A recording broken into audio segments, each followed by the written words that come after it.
ಆತ್ಮೀಯರೇ, ನಮ್ಮ ಆಧುನಿಕ ಭಾರತದ ನಿರ್ಮಾತೃಗಳ ಸರಣಿಯಲ್ಲಿ ಮತ್ತೋರ್ವ ಮಹಾನ್ ಸಾಧಕರನ್ನು ಪರಿಚಯ ಮಾಡಿಕೊಳ್ಳುವಂಥ ಸಮಯ. ಅವರು ಬೇರೆ ಯಾರೂ ಅಲ್ಲ, ನಮ್ಮೊಂದಿಗೆ ಇರುವಂಥ ಹಿರಿಯರಾದಂಥ 79 ವರ್ಷ ವಯಸ್ಸಿನ ಅಜೀಮ್ ಪ್ರೇಮ್ಜಿಯವರು. 1945 ಜುಲೈ 24ರಂದು ಮುಂಬಯಿಯಲ್ಲಿ ಜನಿಸಿದ ಶ್ರೀಯುತರು ಈಗ 2024ರ ಫೋರ್ಬ್ಸ್ ಪ್ರಕಾರ $1,220 ಕೋಟಿ US ಆಸ್ತಿಯನ್ನು ಹೊಂದಿರದವರಾಗಿದ್ದಾರೆ. ಭಾರತದ 100 ಜನ ಅತಿ ಶ್ರೀಮಂತರಲ್ಲಿ ಅವರೂ ಒಬ್ಬರಾಗಿದ್ದಾರೆ. ಅವರ ಬಗ್ಗೆ ಒಂದಿಷ್ಟು ತಿಳಿದುಕೊಳ್ಳುವಂಥ ಒಂದು ಪ್ರಯತ್ನವನ್ನು ನಾವೀಗ ಮಾಡೋಣ. ಇತ್ತೀಚೆಗಷ್ಟೇ ನಾವು ಕರ್ನಾಟಕ ಸರ್ಕಾರ ಪೂರಕ ಪೌಷ್ಟಿಕ ಆಹಾರ ವಿತರಣೆ ಕಾರ್ಯಕ್ರಮವನ್ನು ಹಮ್ಮಿಕೊಂಡಿರೋದನ್ನು ನಾವು ನೋಡ್ತಾ ಇದ್ದೀವಿ.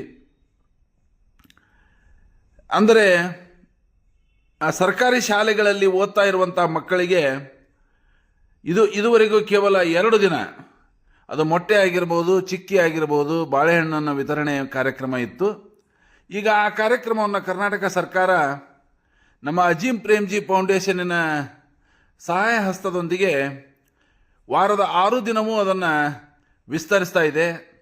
ಅದಕ್ಕಾಗಿ ಕರ್ನಾಟಕ ಸರ್ಕಾರದೊಂದಿಗೆ ಅಜೀಮ್ ಪ್ರೇಮ್ಜಿ ಫೌಂಡೇಶನ್ ವಾರ್ಷಿಕ 1572 ಕೋಟಿಗಳಷ್ಟು ಹಣವನ್ನು ಕರ್ನಾಟಕ ಸರ್ಕಾರಕ್ಕೆ ನೀಡುವುದರ ಮುಖಾಂತರ ನಮ್ಮ ಸರ್ಕಾರಿ ಶಾಲೆಯಲ್ಲಿ ಓದ್ತಾ ಇರುವಂಥ ಮಕ್ಕಳು ಪೌಷ್ಟಿಕಾಂಶದ ಕೊರತೆಯಿಂದ ಬಳಲಬಾರದು ಅನ್ನುವಂಥ ಉದಾತ್ತ ಧ್ಯೇಯೋದ್ದೇಶವನ್ನು ಹೊಂದಿರೋದನ್ನು ನಾವಿಲ್ಲಿ ಕಾಣಬಹುದು.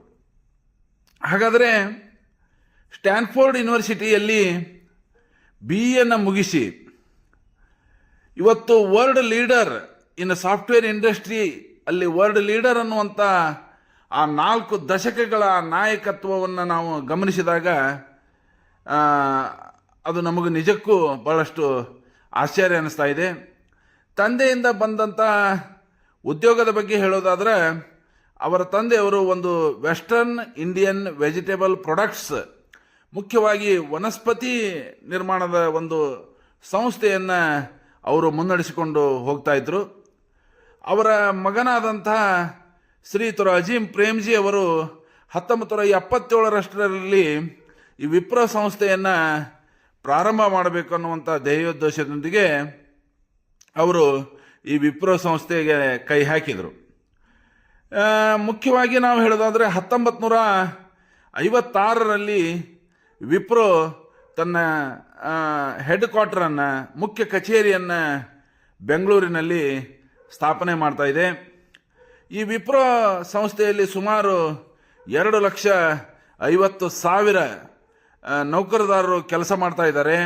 ಜಗತ್ತಿನ 66 ದೇಶಗಳೊಂದಿಗೆ ವಿಪ್ರೋ ತನ್ನ ಸಹಭಾಗಿತ್ವವನ್ನು ಹೊಂದಿದೆ. ಅಂದರೆ ಆ ವಿಪ್ರೋ ಸಂಸ್ಥೆಯ ಅಗಾಧತೆಯನ್ನು ನೀವಿಲ್ಲಿ ಗಮನಿಸಬಹುದು.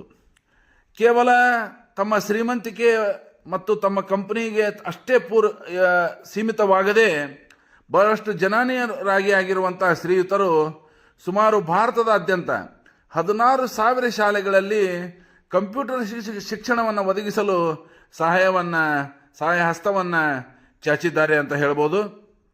ಇವತ್ತು ಸಾಫ್ಟ್ವೇರ್ ಸೆಕ್ಷನ್ಗೆ ಬಂದು ನೋಡಿದಾಗ ಅವರ ವಿಪ್ರೋ ಶೇರು ಬರೀ 1 ವರ್ಷದ ಅವಧಿಯಲ್ಲಿಯೇ 375ರಿಂದ 579 ಆಸುಪಾಸಿನವರೆಗೆ ಹೋಗಿ ಬಂದಿರೋದನ್ನು ನಾವು ನೋಡ್ತಾ ಇದ್ದೀವಿ. ಇದು ಷೇರುದಾರರು ಆ ವಿಪ್ರೋ ಸಂಸ್ಥೆ ಬಗ್ಗೆ ಇಟ್ಟಂಥ ವಿಶ್ವಾಸಾರ್ಹತೆಯನ್ನು ತೋರಿಸ್ತಾ ಇದೆ. ಈಗ ಸದ್ಯ ನಮ್ಮ ಸೆಪ್ಟೆಂಬರ್ 27ರ ಪ್ರಕಾರ ವಿಪ್ರೋ 542 ರೇಟ್ನಲ್ಲಿ ಆ ಷೇರು ಮಾರಾಟ ಆಗ್ತಾ ಇದೆ. ಹೀಗೆ ಈ ವಿಪ್ರೋ ಸಂಸ್ಥೆಯನ್ನು ಷೇರುಗಳನ್ನು ಖರೀದಿ ಮಾಡಿದರಲ್ಲಿ ಬಹಳಷ್ಟು ಯಶೋಗಾಥೆಗಳನ್ನು ಕೂಡ ನಾವು ನೋಡ್ತಾ ಇದ್ದೀವಿ. ಒಬ್ಬ ಕಾಮರ್ಸ್ ಪ್ರೊಫೆಸರ್ ತಾವು ಕೆಲಸಕ್ಕೆ ಸೇರಿಕೊಂಡ ಹೊಸದರಲ್ಲಿ 100 ಷೇರುಗಳನ್ನು ಅವರು ಖರೀದಿಸಿದ್ರು. ಮುಂದೆ ಅವರ ಮಗ MBBS ಮುಗಿಸಿದಾಗ ಕೇವಲ ಅದರ 50 ಷೇರುಗಳನ್ನು ಮಾರಾಟ ಮಾಡಿ ಅವರು ಒಂದು ಆಸ್ಪತ್ರೆಯನ್ನು ಕಟ್ಟಿದರು. ಹೀಗಾಗಿ ಆಸ್ಪತ್ರೆಗೆ ಅಜೀಂ ಪ್ರೇಮ್ಜಿ ಹಾಸ್ಪಿಟಲ್ ಅಂಥೇಳಿ ಅವರ ಹೆಸರಿಟ್ಟಿರೋದನ್ನು ಕೂಡ ನಾವು ನೋಡ್ಬೋದು. ಅದೇ ರೀತಿ ಅಮಲ್ನೇರ್, ಮಹಾರಾಷ್ಟ್ರದ ಅಮಲ್ನೇರ್ನ ನಿವಾಸಿಗಳು ಬಹಳಷ್ಟು ಜನ ಎಲ್ಲರೂ ವಿಪ್ರೋ ಸಂಸ್ಥೆಯಲ್ಲಿ ಷೇರುಗಳನ್ನು ಖರೀದಿ ಮಾಡಿ 2016ರಷ್ಟೊತ್ತಿಗೆ ಇಡೀ ಊರಿನ ಚಿತ್ರಣವೇ ಬದಲಾಗಿ ಹೋಗಿತ್ತು. ಏಕೆಂದರೆ ಆ ಅಮಲ್ನೇರದ ಎಲ್ಲ ನಿವಾಸಿಗಳು 2016ರಷ್ಟೊತ್ತಿಗೆ ಅವರು ಮಿಲಿನಿಯರ್ಸ್ ಆಗಿದ್ದರು. ಹೀಗೆ 2024ರಿಂದ ಸಿರಿನಿ ಪಲ್ಲಿಯ ಅವರು CEO ಆಗಿ ಕಾರ್ಯವನ್ನು ನಿರ್ವಹಿಸ್ತಾ ಇದ್ದಾರೆ.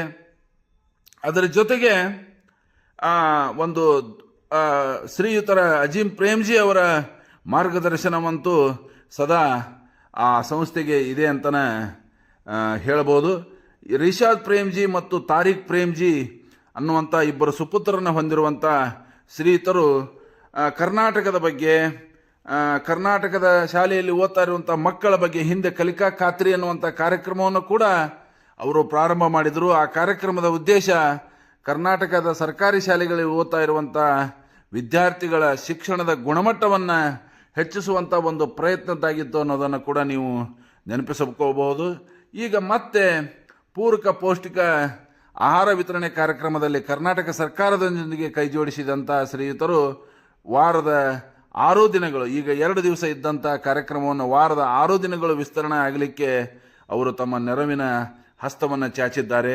ಇಂಥ ಒಬ್ಬ ಮಹಾನುಭಾವರನ್ನು ಆಧುನಿಕ ಭಾರತದ ನಿರ್ಮಾತೃ ಅಂತ ಕರೆಯೋದರಲ್ಲಿ ತಪ್ಪಿಲ್ಲ ಅಲ್ಲವೇ? Thank you.